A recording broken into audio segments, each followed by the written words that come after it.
Match d'ouverture des Jeux Olympiques 2024. Grosse erreur d'arbitrage. Ce match a opposé le Maroc et l'Argentine. Même les supporters marocains ont crié au scandale. Ils sont descendus sur l'aire de jeu pour manifester leur mécontentement. Ce match-là s'est joué jusqu'à la 105e minute, c'est-à-dire l'arbitre a accordé plus de 15 minutes d'arrêt de jeu à la deuxième mi-temps. Et en ce moment, le Maroc menait 2-1. Et tenez-vous bien, à la 105e minute, c'est-à-dire les 15 minutes de temps additionnel que l'arbitre a accordé en deuxième mi-temps, lors de ce match-là, c'est là que l'Argentine a égalisé et revenait dans ce match 2 buts partout. Et quand l'Argentine a marqué ce but, automatiquement l'arbitre a sifflé la fin du match. Les supporters marocains ont crié au scandale, mécontents, ont lancé des projectiles sur le terrain.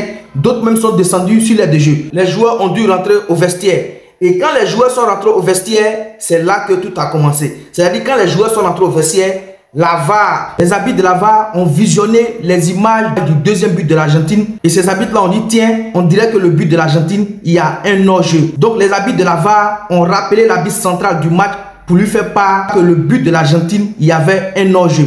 Alors l'arbitre en question a demandé aux deux équipes de rester dans les vestiaires le temps qu'ils puissent bien visionner la vidéo. Et l'arbitre, quand il a fini de visionner la vidéo, il a demandé aux deux équipes de revenir sur l'aire de jeu pour terminer le match. C'est-à-dire quand l'Argentine a fini de marquer ce but-là, le match n'était pas totalement terminé. Mais les supporters marocains qui ont crié au scandale, qui ont lancé des projectiles, sont descendus sur l'aire de jeu. Donc l'arbitre a dû interrompre le match. C'est-à-dire il restait juste quelques minutes, mais disons quelques secondes. Après le visionnage de la VAR, l'arbitre a demandé à ce que les deux équipes reviennent sur l'aire de jeu. Mais tenez-vous bien, c'est 2 heures de temps après, c'est-à-dire 2 heures de temps après l'arrêt du match, que les deux équipes sont revenues encore sur l'aire de jeu. Et pendant que les deux équipes revenaient sur l'aire de jeu, les supporters dans les tribunes, eux, ils étaient déjà rentrés. C'est-à-dire les tribunes étaient vides, il n'y avait personne dans les tribunes. Les dernières minutes de ce match se sont jouées à huis clos parce que les supporters sont rentrés chez eux. Et quand ils sont revenus sur l'aire de jeu, l'arbitre allait révisionner encore la vidéo et il a sifflé un hors-jeu en faveur du Maroc. Donc c'est-à-dire le but que l'Argentine a marqué a été refusé et le Maroc menait maintenant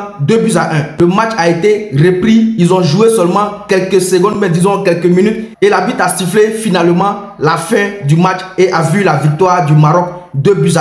Un gros scandale aujourd'hui dans ce monde du football. Tout le monde en parle. Même Lionel Messi a fait un statut par rapport à cette histoire. Même l'entraîneur de l'équipe de football olympique de l'Argentine, Mascherano, ne comprend pas cette décision arbitrale. En tout cas, personne ne comprend aujourd'hui qu'est-ce qui s'est passé lors de ce match, pourquoi les arbitres ont agi ainsi. Mais tout ce que nous retenons de ce match, c'est que le Maroc a remporté ce match 2-1.